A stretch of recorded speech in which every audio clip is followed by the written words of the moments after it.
दशम स्कंद द्वारिका लीला चतुर्नवत्यम अध्याय। परीक्षित उवाच परीक्षसुक मुनि चाहि बोलई शिरे कर देई बमुनि संशय मो मने शुण कहिबि सावधाने।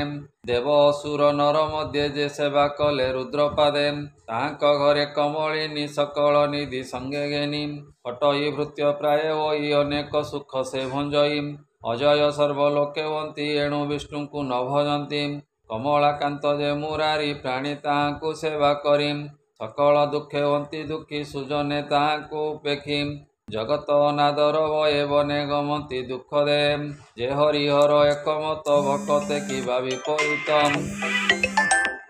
एणु संशय चित्त मोर कह संशय जाऊ दूर तुणी सानंदे व्यास सुत बोलंती शुण नरनाथ शिव जे नित्य हंती पूज्य त्रिगुण त्रिलिंगे विराजन सात्विक राजस तामस श्रद्धा अहंकार प्रकाश जेणु विकारे हंती जात ब्रह्मांड ए षोडश वृत एणु ए विभूति गति दिगर दिग आवरती से काल रूप आत्मा धरी विभूति रस भोग करी एणु भकत जन भावे विभूति ईश्वर स्वभावे भकते देई सुख फल एवे असुण महिपाल त्रिगुण निरंजन हरि प्रकृति न पारे आवरी हे सृष्टि पालक स्वरूपे सबु देखई साक्षी रूपे से हरि पादे जे शरण ताकु न लागे तिनि गुण एणु निर्गुण मोक्ष रूपे रहंती विष्णुर समीपे हे भव जळु हंती पार एवे असुण महिपाल तो पितामह युधिष्ठिर विख्यात धर्मर कुमर ताहार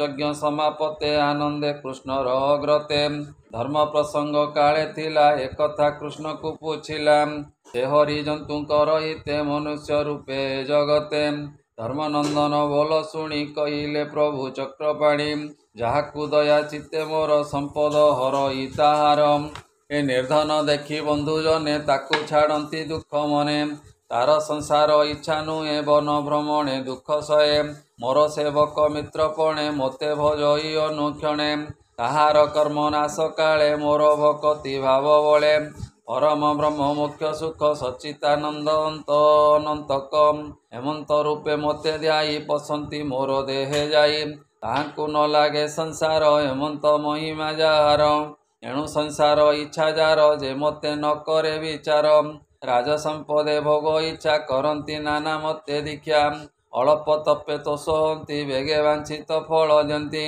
हेमंत देवतांकु सेवी सुख संपदे अनुभवी काले लवंती नाना दुख हसी कहंती पद्ममुख हेमंत कृष्णर वचन कहंती व्यासंक नंदन ए शुणी बोलंती शुद्ध चित्ते तिनि देवता ए जगते ताप प्रसादर ईश्वर ब्रह्मा गोविंद हलधर ताप प्रसाद तत्क्षणे भकते दियंती वे निजने चतुरानन पशुपति हेमंते नुहे कृष्ण गति एवे तु शुण तोष मने पूर्वे पंडित महाजने कहिले इतिहास वाणी ताहांक मुखु मुहि शुणी जान ईश्वर व्यवहार शुण कहिबि तो छामुर वृकासुर को पूर्व काले ईश्वर तार तप बले प्रसन्न होई वर देले विषम संकटे पड़िले शकुनी नामे महासुर घोर दुर्गम बलियार महाबलिष्ठता कुमोर नाम तार वृकासुर ए सुर असुरे से अजित शुण ताहार विपरीत मृगया छल एक दिने पथे चलई एक मने चिंतई पशुंक प्रमाद हेमंते भेटिले नारद प्रणाम करी पाद जुगे कहिला नारदंक आगे भमुनि भर ए जगते देवे अछंती नाना मते ए भकत जन तप बले केवर दियंती अल्प काले तुम्बर मुकुता शुणी सेवा करिबि तत्व जाणी शुणी कहिले ब्रह्म ऋषि ताहार वचन प्रशंसी साधु विचार ए तोर ईश्वर सेवी तप कर चतुरानन भगवान ताहांक तहु नाही आन ताहांक तपस्या कठोर अनेक काले दियंती वर तोहर भोग जेबे इच्छा ईश्वर सेवी ज्ञान दीक्षा पूर्वे रावण बाणासुर तांडवे सेविले शंकर अनेक मते कले भाव प्रसन्न होई महादेव अमूल्य ऐश्वर्य देले काले से संकट लभिले हेमंते कही गले मुनि वृक असुरता शुणी ए क्षेम केदार कुंडे जाई अनल काली तापदायी ए परशु धरी दृढ़ मुष्टि निज शरीर मांस काटी वृते बुड़ाई मंत्र तोली अनले खेपे सुहा बोली ଅଗ୍ନିଦହନେ ରୁଦ୍ର ଧ୍ୟାଇ ଶରୀରୁ ସର୍ବମାଂସ ଦେଇ ଅତି କୋଠର ତପ କଲା ରୁଦ୍ର ପ୍ରସନ୍ନ ନ ହୋଇଲା। ମନେ ବିଚାରେ ମହାସୁର ଆଜି କାଟିବି ନିଜ ଶିର। ପୂର୍ଣ୍ଣ ଆହୁତି କୁଣ୍ଡେ ଦେବି ଏମନ୍ତେ ଦୃଢ଼ ମନେ ଭାବି। କେଦାର କୁଣ୍ଡୁ ଜଳ ଶିରେ ଆଣି ସିଞ୍ଚିଲା ବେନି କରେ। ହରସୁ ମରି ଅସ୍ତ୍ର ଧରି ଅନଳ ମାର୍ଗେ ମୁଣ୍ଡ କରି। ପରଶୁ ପ୍ରହାରନ୍ତେ କନ୍ଦେ ଏମନ୍ତେ ଈଶ୍ୱର ଆନନ୍ଦେ। ସେ କୁଣ୍ଡୁ ହୋଇଲେ ବାହାର ଅନଳ ନେତ୍ରେ ପଞ୍ଚଶିର। ଅଙ୍ଗେ ସୁନ୍ଦରୀ ନିଜ ନାରୀ ଭୁଜେ ଅସୁର କର ଧରି। ଓଇଲେ ଓଇଲି ସନ୍ତୋଷ ତୋହର ପୁରାଇବି ଆସ। ଏ ଶଙ୍କର ଭୁଜ ଦେହେ ଲାଗି ଅସୁର ହୋଇ ପୁଣ୍ୟ ଭାଗି। ତକ୍ଷଣେ ନିଜ ଦେହ ପାଇ ସୁନ୍ଦର ତେଜ ବିରାଜଇ। ଦେଖି ତାହାର ଦିବ୍ୟ ତେଜ ବୋଲନ୍ତି ପ୍ରଭୁ ଦେବରାଜ। ତପେ ପ୍ରସନ୍ନ ମୁହିଁ ତତେ ବର ତୁ ମାଗ ଦୃଢ଼ ଚିତ୍ତେ। ତୋର ଦୁର୍ଲଭ ତପ ଘୋର ଯେ ଇଚ୍ଛା ତୋର ମାଗ ବର। ଈଶ୍ୱର ଆଜ୍ଞା ପରମାଣେ ଅସୁର ପଡ଼ିଲା ଚରଣେ। ଉଠି ଯୋଡ଼ିଲା ବେନି କର ବୋଲଇ ଶୁଣ ଶୂଳଧର। ମୁଞ୍ଜାର ମୁଣ୍ଡେ ଦେବି କର ଭସ୍ମ ହୋଇବ ତା ଶରୀର। ହେମନ୍ତେ ଅସୁର ବଚନେ ଦୁଃଖ ବିଚାରି ରୁଦ୍ର ମନେ। ହେଉ ବୋଲନ୍ତି ତ୍ରିଲୋଚନ ସର୍ପକୁ ଯେନେ କ୍ଷୀରପାନ। ବିଷବର୍ଦ୍ଧନ ମାତ୍ର ଲାଭ ତାହାର କାହିଁ ସୁଖ ଭୋଗ। ହେମନ୍ତେ ରୁଦ୍ର ବର ପାଇ ଅସୁର ନିଶ୍ଚଳେ ଅନାଇ। ଈଶ୍ୱର ବାମ ମୁଜ ଧରି ବିରାଜେ ତ୍ରିପୁର ସୁନ୍ଦରୀ। ଏ ଜଗନ୍ମୋହିନୀ ରୂପ ଚାହିଁ ଅସୁର ମନେ ବିଚାରଇ। ଏ ରୂପ ଅତି ଅଗୋଚର ଭୁବନେ ନାହିଁ ପଟାନ୍ତର। ତପର ଫଳେ ପ୍ରାପ୍ତ ହେଉ ଏ କନ୍ୟା ମୋତେ ଭୋଗ ହେଉ। ଈଶ୍ୱର ମୁଣ୍ଡେ ହସ୍ତ ଦେଇ ଏ କନ୍ୟା ଘେନି ଯିବି ମୁଇଁ। ହେମନ୍ତ ମନେ ବିଚାରିଲା ଈଶ୍ୱର ନିକଟେ ମିଳିଲା। ତାହା ଜାଣିଲେ ଶୂଳଧର ଅସୁର ତୋଳେ ବାମ କର। ଈଶ୍ୱର ମୁଣ୍ଡେ ଦେବ ହସ୍ତ ତା ଦେଖି ଦେବ ଉମାକାନ୍ତ। ରୁଦ୍ର ପଳାଇଲେ ପ୍ରତ୍ୟେକେ ଅସୁର ଗୋଡ଼ାଇଛି ପଛେ। ସ୍ୱଭାବେ ରୁଦ୍ର ମହାବଳ ଧାଇଁଲେ ଧରଣୀ ମଣ୍ଡଳ। ପଛକୁ ଚାହେଁ ଶିର ଭୟେ ଲାଗେ ଅସୁର ପାଏ ପାଏ। ଦେଖି ବିକଳେ ଭୂମି ଛାଡ଼ି ଶିବ ଧାଇଁଲେ ଶୂନ୍ୟ ଉଡ଼ି। ସଙ୍ଗେ ଉଡ଼ିଲା ମହାସୁର ଦେଖି କମ୍ପିଲେ ସୁର ନର। ରୁଦ୍ର ଧାମନ୍ତେ ଅନ୍ତରାଳେ ଡାକନ୍ତି ରଖ ଦିଗପାଳେ। ହର ବଚନ ଶୁଣି କର୍ଣ୍ଣେ ତ୍ରିଦଶେ ରହିଲେ ମଉନେ। ନ ଶୁଣି ଦେବଙ୍କ ଉତ୍ତର ଭୟେ ପଳାଇ ଦେବ ହର। ପୁଣି ଚାହାନ୍ତି ପଛବରେ ଅସୁର କର ଲାଗେ ଶିରେ। ହେମନ୍ତେ ରୁଦ୍ର ପଳାଇଲେ ଅନେକ ଭୁବନ ଭ୍ରମିଲେ। ତ୍ରଲୋକ ମହାଲୋକ ଜିଣି ତିନି ଭୁବନେ ଶୂଳ ପାଣି। ଡାକନ୍ତି ରଖ ମୁନି ଜନେ ବିଲୋକି ବିକଳ ବଚନେ।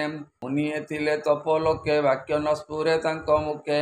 ତହୁଁ ମିଳନ୍ତେ ମୋହ ଲୋକେ ମାୟା ଅସୁର ପଛେ ଡାକେ। ତା ଦେଖି ରୁଦ୍ର ଭୟ ଚିତ୍ତେ ଅଇଲେ ବୈକୁଣ୍ଠ ତୀର୍ଥେ। ଭୟେ କାତର ଶୂଳଧର ଡାକନ୍ତି ରଖ ଚକ୍ରଧର। ତୁ ନିରଞ୍ଜନ ନାରାୟଣ ରଖ ମୋହର ନିଜ ପ୍ରାଣ। ଶରଣ ପଶିଲି ତୋ ପାଦେ ଡାକନ୍ତି ଶୋକ ଗଦ ଗଦେ। ଯେ ଦେବ ଦେବଙ୍କ ଈଶ୍ୱର ମୋର ଜୀବନ ରକ୍ଷା କର। ଭୟେ ମୁଁ ତୋର ଶରଣ ପଶିଲି ଅଭୟ ଚରଣ। ହେ ଦୁଷ୍ଟ ଦାନବ ତେଜେ ଦ୍ରବି ହେ ଗଦାଧର ତୋତେ ଭାବି। ଏ ମାୟା ତୋର ଭିଆଣ ଯେଣୁ ସେ ଅଶେଷ ଭୁବନ। ଯେ ଅବା ଦୁଷ୍ଟ ସାଧୁ ଜନେ ତୁ ନାଥ ତାହାଙ୍କ ମାର୍ଜନେ। ଜଗତେ ହେଉ ଅବତାର ତୋ ପାଦ ନିର ଗଙ୍ଗା ଜଳ। ଗୋବିନ୍ଦ ହେ ଗୋକୁଳପତି ଶରଣ ରଖ ଦାସରଥି। ଓ ନାଥ ପ୍ରଭୁ ଜନାର୍ଦ୍ଦନ ପଞ୍ଚାନନର ସ୍ତୁତି ଶୁଣ। ତୁ ନାଥ ମୀନ ରୂପ ଛଳେ ଧରି ପଶିଲ ମହାଜଳେ। ତକ୍ଷଣେ ମାରି ଶଙ୍ଖାସୁର ବେଦଉ ଧରି ଚକ୍ରଧର। ତ୍ରୈଲୋକ୍ୟ ଜନ କଲୁ ରକ୍ଷା କରୁଣା କର ତୋର ଦୀକ୍ଷା। ତୋର ସଞ୍ଚିଲା ଏ ଜଗତ ତୋର ମାୟାରୁ ଯେ ବଞ୍ଚିତ। ତାହାକୁ ସ୍ୱର୍ଗ ମୋକ୍ଷ ଦାନ ଦେଇ କରାଉ ବିଦ୍ୟମାନ। ସଚରାଚର ମହିତଳ ଲୀଳାରେ ବହୁ ଆଦି ମୂଳ। ଗୋପୀ ଗୋପାଳେ ପୀର ପୂର୍ଣ୍ଣ ଓ ନାଥ ତୋର ବେଣୁ ସୋନ। କୋମଳ ଗଭୀର ଶବଦେ ଗିରି କାନନ ପୁରେ ନାଦେ। ଗୋକୁଳ ରକ୍ଷା ବିଧି ଅର୍ଥେ ଗିରି ତୋଳିଲୁ ବାମ ହସ୍ତେ। ଏଣୁ ତୋ ନାମ ଗିରିଧର ମୋର ଜୀବନ ରକ୍ଷା କର। ହେମନ୍ତ ରୁଦ୍ର ସ୍ତୁତି ବଣି ଡାକନ୍ତି ରଖ ଚକ୍ର ପାଣି। ମିଳିଲେ ବୈକୁଣ୍ଠ ଦ୍ୱାରେ କି ପଟାନ୍ତର ଦେବା ତାରେ। ଆରତ ଯୋଗୀଙ୍କର ମନ ମରଣେ ଜହିଁ ହୁଏ ଲୀନ। ପରମ ବ୍ରହ୍ମ ଜ୍ୟୋତି ରୂପେ ଯାହାର ତେଜ ବିଶ୍ୱ ବ୍ୟାପେ। ଜହିଁ ଅଶେଷ ଲୋକ ଗତି ଜନ ଜୀବନ ରମାପତି। ଏ ଶିବ ବିକଳ କର୍ଣ୍ଣେ ଶୁଣି ତକ୍ଷଣେ ପ୍ରଭୁ ଚକ୍ର ପାଣି। ମାୟା ବଟୁକ ରୂପ ଧରି ପତେ ମିଳିଲେ ନର ହରି। ଚର୍ମ ମେଖଳା କଟିଉରେ ତ୍ରିଦଣ୍ଡ କମଣ୍ଡଳୁ କରେ। କଣ୍ଠେ ଲମ୍ବାଇ ଅକ୍ଷମାଳ ମାୟା ମୂରତି ଆଦି ମୂଳ। ଅନନ୍ତ ରାଜ ପ୍ରାୟ ଦିଶି ପଥେ ମିଳିଲେ କୃଷ୍ଣ ଆସି। କଲ୍ୟାଣ କରି କୁଶ ହସ୍ତେ ବିନତି ବାକ୍ୟେ ନାନା ମତେ। ଏ ବୋଲନ୍ତି ପ୍ରଭୁ ଭଗବାନ କୋମଳ ଗଭୀର ବଚନ। ଶକୁନି ପୁତ୍ର ତୁହି ଏକ ତୋହର ନିଜ ନାମ ବୃକ।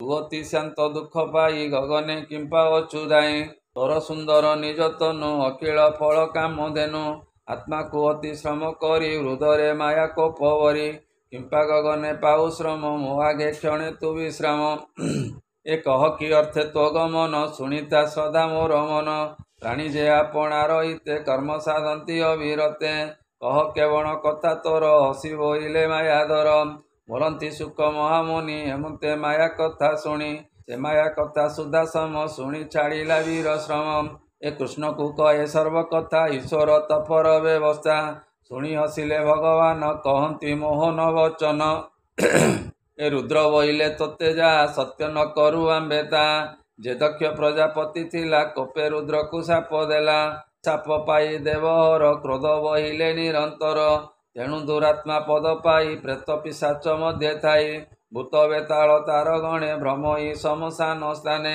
ତାର ବଚନେ ସତ୍ୟ ନାହିଁ ଭଲେ ଜାଣ ଏହା ମୁଇଁ ଭୂତ ବିଚାର ଏତେ ଚିତେ ଏଠାରେ ବୁଝି କର ପ୍ରତେ ଆପଣା ମୁଣ୍ଡେ ଦିଅ କର କିଛି ହିଁ ନହିବ ତୁହର ତୋତେ ଭଣ୍ଡିଲା ଯଉଁ ମିଛେ ତେଣୁଟି ପଳାଇ ପ୍ରତ୍ୟକ୍ଷେ ତୁ ଏ ବାକ୍ୟ ସତ୍ୟ କରି ଗଗନେ ଭ୍ରମୁ କୋପ କରି ହେମନ୍ତ ଗୋବିନ୍ଦର ବାଣୀ ଚିତ୍ତେ ଅସୁର ପରିମାଣୀ ବିଷ୍ଣୁ ମାୟାରେ ମୋହ ଗଲା ଆପଣା ମୁଣ୍ଡେ ହସ୍ତ ଦେଲା ତକ୍ଷଣେ ହୋଇ ଭସ୍ମରାଶି ଗଗନେ ଚଉଦିଗେ ମିଶି ବଜ୍ର ପ୍ରହାରେ ଗିରିଜେନେ ବିବୁଧ ଦେଖନ୍ତି ଗଗନେ କରନ୍ତି ଜୟ ଜୟ ବାଣୀ ନମ ଶବଦେ ସ୍ତୁତି ବଣୀ ସାଧୁ ଶବଦ ସର୍ବଦିଗେ ପୁଷ୍ପ ବରସେ ଶୂନ୍ୟ ମାର୍ଗେ ପାପିଷ୍ଟ ବୃକାସୁର ନାଶେ ରୁଦ୍ର ମିଳିଲେ ଆସି ପାଶେ ଏ ପିତୃଦେବତା ଋଷିଗଣ ସଙ୍ଗତେ ଅମ୍ବିକାର ମଣ ଅସୁର ସଙ୍କଟୁ ନିସ୍ତରୀ ହରିଙ୍କୁ ଆଲିଙ୍ଗନ କରି ଗୋବିନ୍ଦ ହର ମୁଖ ଚାହିଁ ବୋଲନ୍ତି କରେ କର ଦେଇ ହେ ଦେବ ଦେବଙ୍କ ଈଶ୍ୱର ତୋର ଅପରାଧୀ ଏ ଅସୁର ଅର୍ଜିତ କର୍ମେ ଗଲା ନାଶ ସତ୍ୟ ଏ ଧର୍ମର ବିଶ୍ୱାସ ସତ୍ୟ ସ୍ୱଧର୍ମ ବଳେ ପ୍ରାଣୀ ତରନ୍ତି ଭବ ତରଙ୍ଗିଣୀ ଦେବଙ୍କୁ ଭୟ ସେ କରନ୍ତି ସ୍ୱକର୍ମ ଫଳ ସେ ଭଞ୍ଜନ୍ତି ହେମନ୍ତ କୃଷ୍ଣର ବଚନେ ଗଲେ ଯେ ଯାହାର ଭୁବନେ କହନ୍ତି ଶୁକ ମହାମୁନି ଶୁଣ ରାଜନ ଚୂଡ଼ାମଣି ଗିରିଶ ମୁଖ୍ୟ ଯେ ଶୁଣନ୍ତି ସର୍ବସଙ୍କଟୁ ସେ ତରନ୍ତି ହରି ମହିମା ଦୃଢ଼ ଚିତ୍ତେ ଶୁଣ ସୁଜନେ ଭାଗବତେ ବୋଲ ଇ ଦାସ ଜଗନ୍ନାଥ ସୁଜନେ ରଖ ଏଣେ ଚିତ୍ତ ଇତି ଶ୍ରୀମଦ୍ଭାଗବତେ ମହାପୁରାଣେ ପାରମହଂସ୍ୟାଂ ସହିତେ ବୈଶିକ୍ୟାଂ ଦଶମସ୍କନ୍ଧେ ଗିରିଶ ମୁଖ୍ୟणे वृकासुरो बोधो नाम चतुर्नवतितमोऽध्यायः बोल आनंदे कवार हरि हरि बोल।